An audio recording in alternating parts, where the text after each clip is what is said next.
It is a Haryana-registered car. Its previous owner, Salman, has been arrested. However, he has said that he had sold this car off to somebody in Okhla. Now, who is that person? Did he in turn sell it to somebody, give it to somebody? Was it stolen? That still remains unclear. But now we have the registration certificate, the RC of that particular I-20 car, which was used to carry out the blast. And the registration clearly shows the name of Mohammad Salman. It's a Haryana number plate, HR26CE 7674. That is the registration number of the car. So it is a Haryana registration number.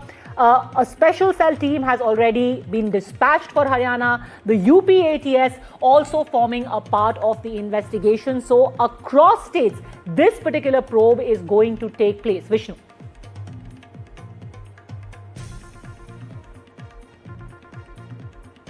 Absolutely, and I think that's important detail that you've shared. And this is just the first lead.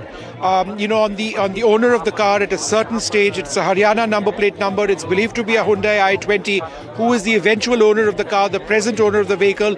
That is something we do not know at this juncture. I would suggest that is information that the police would be able to pick up in a relatively quick period of time.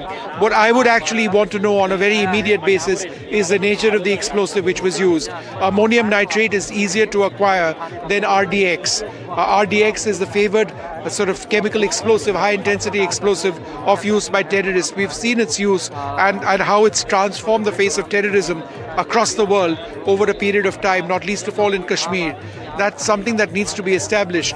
If it was an RDX explosion, the NSG, the NIA, all of the investigators over here have mobile labs, and they should in a finite period of time be able to identify the nature of the explosion itself. In some blasts, as I've been saying earlier on in the evening, it's not necessarily one explosive which is used. It could be a combination as well. So that's something again that they're going to have to do to find out. So it's picking up all of these small threads. At this juncture, there isn't very much information putting it all together.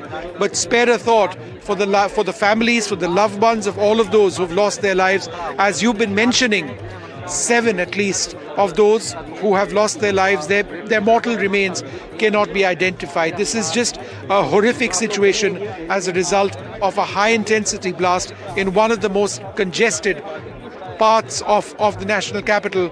Some would suggest the heart of Old Delhi itself. And that's something which investigators continue to look at, and we'll be tracking very closely right here on NDTV.